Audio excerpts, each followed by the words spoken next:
तो भैया जितना सब्र हमने विराट कोहली और रोहित शर्मा के फॉर्म में वापस आने का किया है, उस हिसाब से तो हमको सब्र का फल नहीं, सब्र की फ्रूट चाट मिलनी चाहिए। और हमारे रोको ने ये सब्र की फ्रूट चाट बिल्कुल टेस्टी बनाकर हमको खिलाई है भाई साहब, मजा आ गया, मजा आया। तो दोस्तों आप लोगों से बस इतना कहना चाहूंगा कि करण अर्जुन भले ना आए हों, लेकिन मेरे विराट कोहली और रोहित शर्मा आ गए। उत्सव की तैयारी करो। तो जो लोग पहले 2 मैच के बाद ये पूछ रहे थे कि क्या पूछ रहे थे, साला ये दुख का खत्म नहीं होता बे, उनको मैं बताना चाहूंगा कि दुख दर्द कष्ट पीड़ा सब खत्म हो चुका है। जो लोग कह रहे थे कि उनको पहले 2 मैच के बाद आंखों में फिनाइल डालनी पड़ी है, उनको मैं कहना चाहूंगा कि आंखों का ऑपरेशन करवा लो। कोहली और रोहित के बल्ले से रन आ गए हैं और ये बात ऑलमोस्ट पक्की हो गई है कि ये लोग 2027 का वनडे वर्ल्ड कप खेलेंगे।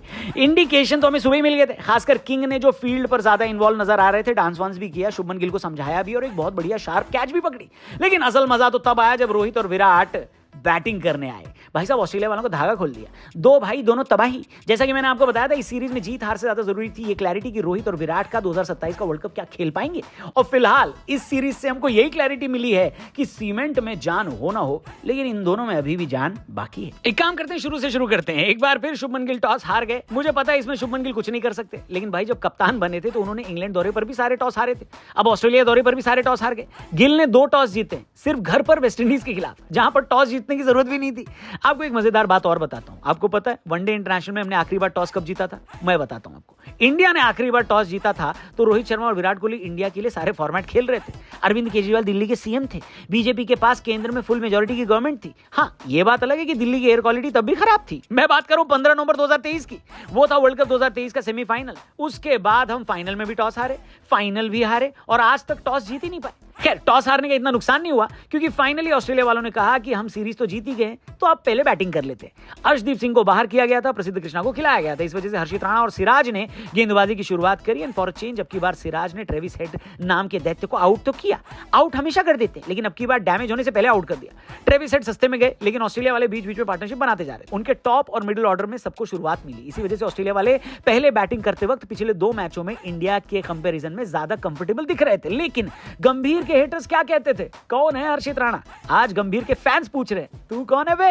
क्योंकि इंडिया की बॉलिंग में सबसे बड़ा हाईलाइट हर्षित राणा ही दिखे, जिनका पहला विकेट तो चलो श्रेयस अय्यर की बेहतरीन कैच की बदौलत उनको मिला, लेकिन उसके बाद उन्होंने इतनी सधी हुई बॉलिंग करी है कि जो 4 विकेट उनको मिले हैं वो सभी ने कहा कि डिजर्विंग मिले हैं।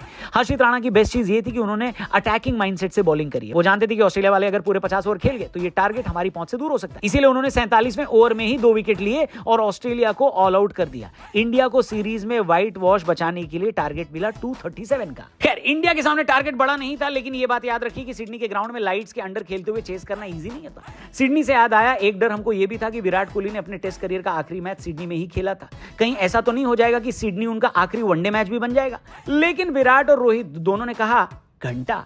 शुभमन गिल लगातार तीसरी बार भली जल्दी आउट हो गए हो, लेकिन अब की बार रोहित और विराट कोहली सोच कर आए थे। क्या? हमें करना पड़ेगा भाई, देश का सवाल है, बच्चों पे नहीं छोड़ सकते।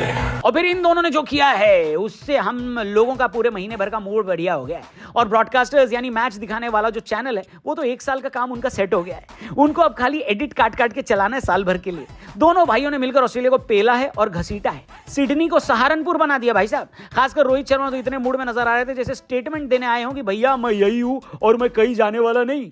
एक टाइम के बाद तो ऐसा लगने लगा कि हर्षित राणा की गलती है कि अगर वो जल्दी ऑल आउट नहीं कर देते ऑस्ट्रेलिया को तो कोहली भैया के पास सेंचुरी बनाने का भी मौका होता। क्यों? क्योंकि वो लोग ज्यादा रन बनाते। लेकिन कोहली भैया ने अपनी हाफ सेंचुरी पूरी कर ली। इंटरनेशनल क्रिकेट में रन बनाने वालों की सूची में उन्होंने संगकारों को पीछे कर दिया है। दूसरी तरफ शर्मा जी के लड़के ने भी हिटमैन शो दिखाया और वनडे इंटरनेशनल में अपनी 33वीं सेंचुरी लगा दी। इसके बाद तो मैच में खाली फॉर्मेलिटी बची थी जो कि रोको ने मिलकर पूरी कर दी। ऑस्ट्रेलिया 9 विकेट से पेला गया। कोहली नॉट आउट और रोहित शर्मा 121 बनाकर नॉट आउट। अब वो कौन था जो ये कह रहा था कि इन दोनों को रिटायर करवाओ और यंगस्टर्स को खिलाओ? उनकी गुद्दी पकड़ के जरा सामने लाओ, थोड़ा उनकी क्लास लेंगे कल सुबह की वीडियो में। फिलहाल आप ये बताओ कि आपको रोहित शर्मा और विराट कोहली की पारी के बारे में क्या कहना है? 2027 का प्लान ऑन है या नहीं? कमेंट करके बताना।